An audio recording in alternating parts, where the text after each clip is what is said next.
വയറ്റിന് പോകാൻ ഭയങ്കര ബുദ്ധിമുട്ടാണ്, നല്ല തടസ്സം സംഭവിക്കുന്നുണ്ട്, അല്ലെങ്കിൽ പോവുകയാണെങ്കിൽ തന്നെ ഒരുപാട് സമയം ടോയ്ലറ്റിൽ ചിലവഴിക്കേണ്ടി വരുന്നുണ്ട്, ആഴ്ചയിൽ 1-2 തവണ മാത്രമേ പോകുന്നുള്ളൂ, പോകുമ്പോൾ ഭയങ്കര ഹാർഡായിട്ടാണ് പോകുന്നത്, നല്ല വേദനയുണ്ട്, ചിലപ്പം വിരലുകൾ ഉപയോഗിച്ച് കളയേണ്ട അവസ്ഥ വരെ വന്നിട്ടുണ്ട്.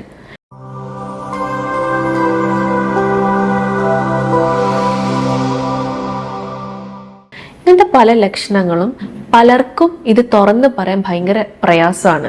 മലബന്ധം അല്ലെങ്കിൽ കോൺസ്റ്റിപ്പേഷനെ പല ആളുകളും വളരെ നിസ്സാരമാക്കി എടുക്കുന്നുണ്ട്. ഇത് അത്ര നിസ്സാരമാക്കി കളയരുത്.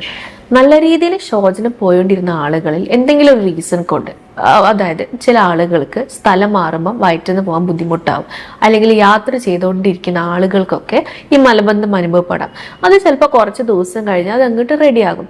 അങ്ങനെയുള്ള ടെമ്പററി കേസസ് അല്ലാണ്ട് തുടർച്ചയായിട്ട് ആഴ്ചയിൽ 2-3 തവണ മാത്രമേ പോകുന്നുള്ളൂ, പ്രത്യേകിച്ച് ഈ ഹോസ്റ്റലിലൊക്കെ താമസിക്കുന്ന കുട്ടികളിൽ, അല്ലെങ്കിൽ തിരക്കേറിയ ജോലി ചെയ്യുന്ന ആളുകൾ, ഇതിനായിട്ട് ഒരു പ്രോപ്പർ ടോയ്ലറ്റ് ട്രെയിനിങ് കിട്ടാത്ത കുട്ടികളിൽ, ഇവർക്കൊന്നും പ്രോപ്പറായിട്ട് മലശോചനം നടക്കുന്നില്ല, അവരത് നിസ്സാരമാക്കി എടുക്കുകയും ചെയ്യുന്നുണ്ട്. പക്ഷേ ഈ ഒരു മലബന്ധം അല്ലെങ്കിൽ കോൺസ്റ്റിപ്പേഷൻ കാരണം പല ആരോഗ്യ പ്രശ്നങ്ങളും ഉണ്ടായേക്കാം. നമ്മൾ കഴിക്കുന്ന ഭക്ഷണം ആമാശയയിലൂടെയും ചെറുകുടലിലൂടെയും പാസ് ചെയ്ത് വൻകുടലിലേക്ക് എത്തുന്നത്. വൻകുടലിൽ വെച്ചിട്ടാണ് വെള്ളം മാക്സിമം അബ്സോർപ്ഷൻ നടക്കുന്നത്. എന്നിട്ടാണ് അവിടെ സ്റ്റൂൾ അല്ലെങ്കിൽ മലം ഫോം ചെയ്യുന്നത്. അത് നമ്മൾ ഡെയിലി അത് ഇവാക്യുവേറ്റ് ചെയ്യണം. എത്രത്തോളം ഈ സ്റ്റൂള് വൻകുടലിൽ തങ്ങി നിൽക്കുന്നോ അത്രയും വെള്ളത്തിന്റെ അബ്സോർപ്ഷൻ അവിടെ നടക്കും. അങ്ങനെ കുറച്ച് കഴിയുമ്പം അത് ഡ്രൈ ആയിരിക്കും, ഹാർഡായിട്ട് മാറും, അത് പാസ് ചെയ്യാൻ ഭയങ്കര ബുദ്ധിമുട്ടാകും. അങ്ങനെയുള്ള ഈ ഡ്രൈ ഹാർഡ് സ്റ്റൂൾ പാസ് ചെയ്യുമ്പോഴാണ് ഫിഷർ പോലെ, അതായത് വിണ്ട് കീറലൊക്കെ സംഭവിക്കുന്നത്. അസഹ്യമായിട്ടുള്ള വേദനയാണ് ഈ ഫിഷറിനൊക്കെ വരുന്നത് സ്റ്റൂൾ പാസ് ചെയ്യാൻ. അപ്പൊ അത് കൂടുതൽ ബുദ്ധിമുട്ടാക്കുകയും സ്റ്റൂൾ പാസ് ചെയ്ത് കഴിഞ്ഞാൽ പോലും ആ വേദന ഒരുപാട് നേരം നിൽക്കുകയും ചെയ്യും. അതുപോലെ തന്നെ ഈ മലബന്ധത്തോടൊപ്പം കാണുന്ന വേറൊരു കണ്ടീഷനാണ് പൈൽസ് അല്ലെങ്കിൽ ഹെമറോയിഡ്സ്. അതും ആളുകളിൽ വളരെയധികം ബുദ്ധിമുട്ടുണ്ടാക്കുന്ന കാര്യമാണ്. ചിലപ്പം അതിനോടൊപ്പം ബ്ലീഡിങ് ഉണ്ടാകാം, നല്ല ചൊറിച്ചിലുണ്ടാകാം. പേഷ്യൻസിന് അത് ഭയങ്കര ഡിസ്കംഫർട്ട് ഉണ്ടാക്കുന്ന ഒരു സംഗതിയാണ് ഈ പൈൽസ്. ഈ മലബന്ധം അല്ലെങ്കിൽ കോൺസ്റ്റിപ്പേഷന് പ്രധാന കാരണം വെള്ളം കൂടി കുറയുന്നത് തന്നെയാണ്. വെള്ളം ധാരാളമായിട്ട് കുടിക്കണം. വെള്ളം കൂടി കുറയുന്നത് മാത്രമല്ല, ഭക്ഷണ രീതിയിൽ വരുന്ന മാറ്റവും ഇതിനൊരു പ്രധാന കാരണമാണ്. ഭക്ഷണ രീതി എന്ന് പറഞ്ഞാൽ പച്ചക്കറികളുടെ അളവൊക്കെ കുറഞ്ഞ് ഇറച്ചി നന്നായിട്ട് കഴിക്കുന്ന ആളുകളിൽ oily food, junk food, heavy ഫുഡൊക്കെ നന്നായിട്ട് കഴിക്കുമ്പോൾ ഈ ഒരു കോൺസ്റ്റിപ്പേഷൻ പലർക്കും അനുഭവപ്പെടാറുണ്ട്.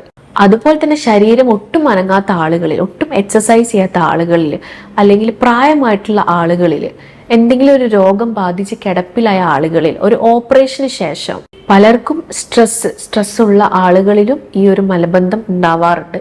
നേരത്തെ പറഞ്ഞ പോലെ ചില ആളുകളിൽ, യാത്ര ചെയ്യുന്നവരിലും അല്ലെങ്കിൽ സ്ഥലം മാറ്റം സംഭവിക്കുന്ന ആളുകൾക്കും ഈ സ്റ്റൂൾ പാസ് ചെയ്യാൻ ഒരു ബുദ്ധിമുട്ട് തന്നെയാണ്. ചായ, കോഫി, ആൽക്കഹോളൊക്കെ ഒരുപാട് കഴിക്കുന്ന ആളുകളിൽ, അതുപോലെ തന്നെ ചില ആളുകളിൽ ഈ മിൽക്ക് പ്രൊഡക്ട്സ്, പാൽ ഉൽപ്പന്നങ്ങൾ അമിതമായിട്ട് കഴിക്കുമ്പോഴും മലബന്ധം ഉണ്ടാവാറുണ്ട്.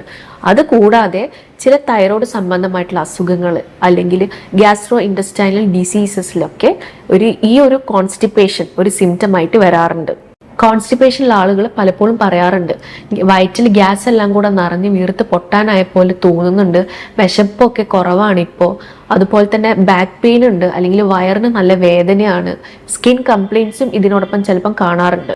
കോളോറെക്ടൽ ക്യാൻസർ പോലെയുള്ള കണ്ടീഷൻസിൽ മലബന്ധം ഒരു സിംറ്റം ആയിട്ട് വരാം. ഈ മലബന്ധത്തോടൊപ്പം തന്നെ ഭയങ്കരമായിട്ടുള്ള വെയിറ്റ് കുറഞ്ഞു വരിക, അല്ലെങ്കിൽ രക്തക്കുറവ്, ബ്ലീഡിങ്, ഇങ്ങനെയൊക്കെ ലക്ഷണങ്ങൾ ബോഡി കാണിക്കുന്നുണ്ടെങ്കിൽ തീർച്ചയായിട്ടും ഒരു ഡോക്ടറെ കൺസൾട്ട് ചെയ്ത് എന്താണെന്ന് ഉറപ്പുവരുത്തണം.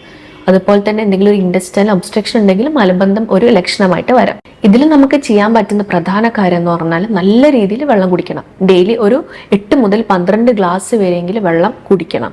അതുപോലെ തന്നെ ആഹാര രീതിയിൽ മാറ്റം വരുത്തുമ്പോൾ തന്നെ നമുക്ക് ഒരുപാട് ഈ ഒരു മലബന്ധം കൊണ്ടുണ്ടാകുന്ന ബുദ്ധിമുട്ടുകൾ നമുക്ക് ക്ലിയർ ചെയ്യാം. അതായത് ഭക്ഷണത്തിൽ ധാരാളം പച്ചക്കറികൾ ആഡ് ചെയ്യണം, പ്രത്യേകിച്ച് നാരടങ്ങിയിട്ടുള്ള ഭക്ഷണം, ഫൈബേഴ്സ് അടങ്ങിയിട്ടുള്ള ഭക്ഷണം, ഇലവർഗ്ഗങ്ങൾ, പയറുവർഗ്ഗങ്ങൾ, അതുപോലെ തന്നെ ഫ്രൂട്ട്സ്. ഈ ഫൈബേഴ്സ് അടങ്ങിയിട്ടുള്ള ഭക്ഷണം കഴിക്കുമ്പോൾ അത് സ്റ്റൂൾ സോഫ്റ്റ് ചെയ്യാൻ ഹെൽപ്പ് ചെയ്യും, അങ്ങനെ മോഷന് നന്നായിട്ട് ഹെൽപ്പ് ചെയ്യും. ഫ്രൂട്ട്സ് ഒക്കെ എന്ന് പറഞ്ഞാൽ ജ്യൂസ് ആക്കാതെ അങ്ങനെ തന്നെ കഴിക്കുന്നതാവും നല്ലത്. അല്ലെങ്കിൽ ജ്യൂസ് ആക്കുകയാണെങ്കിൽ തന്നെ അതിൽ പാലോ പഞ്ചസാരയോ ഒന്നും ആഡ് ചെയ്യാതെ പ്ലെയിൻ ജ്യൂസ് ആയിട്ട് കഴിക്കണം. കാർബണേറ്റഡ് ഡ്രിങ്ക്സ്, അതായത് സോഡ, പഞ്ചസാര അടങ്ങിയിട്ടുള്ള മറ്റ് ഡ്രിങ്ക്സ് ഒക്കെ മാക്സിമം ഒഴിവാക്കണം. വെള്ളമാണ് നന്നായിട്ട് കുടിക്കേണ്ടത്. കോൺസ്റ്റിപ്പേഷൻ കാരണം ബുദ്ധിമുട്ടുന്ന ആളുകളിൽ രാവിലെ എണീറ്റ ഉടനെ ഇളം ചൂടുവെള്ളം കുടിക്കുന്നതും മോഷനെ ഹെൽപ്പ് ചെയ്യും. അല്ലെങ്കിൽ ഇളം ചൂടുവെള്ളത്തിൽ കുറച്ച് നാരങ്ങാനീരും കൂടെ മിക്സ് ആക്കി കഴിക്കുന്നതും നല്ലതാണ്. അതും മോഷന് നന്നായിട്ട് ഹെൽപ്പ് ചെയ്യും. ഈ നാരങ്ങനീര് മിക്സാക്കി കഴിക്കുമ്പോൾ ശ്രദ്ധിക്കേണ്ടത്, അസിഡിറ്റി ഉള്ള ആളുകളാണെങ്കിൽ നാരങ്ങനീര് യൂസ് ചെയ്യാത്തതാവും നല്ലത്. അതുപോലെ തന്നെ പെരിഞ്ജീരകം തിളപ്പിച്ച വെള്ളം ഇളം ചൂടിൽ കുടിക്കുന്നതും മോഷന് ഹെൽപ്പ് ചെയ്യും. തലേന്ന് രാത്രി വെള്ളത്തിൽ ഉണക്കമുന്തിരിയോ അത്തിപ്പഴമൊക്കെ കുതിർത്ത് വെച്ച വെള്ളം രാവിലെ വെറും വയറ്റിൽ കഴിക്കുന്നതും ഈ മോഷന് നന്നായിട്ട് ഹെൽപ്പ് ചെയ്യും. അമിതവണ്ണമുള്ള ആളുകൾ വെയിറ്റ് കുറയ്ക്കണം. അതുപോലെ തന്നെ ഡെയിലി എന്തെങ്കിലും രീതിയിലൊരു എക്സസൈസോ അല്ലെങ്കിൽ വാക്കിംഗ് ഒക്കെ ചെയ്യുന്നത് വളരെ നല്ലതാണ്. ഹോമിയോപ്പതിക്കും നിങ്ങളെ നന്നായിട്ട് ഹെൽപ്പ് ചെയ്യാൻ പറ്റും. ഞാൻ doctor Hiba Nasar, senior homeopathy consultant, olive homeopathy clinic, Kizhissery, Malappuram. Thank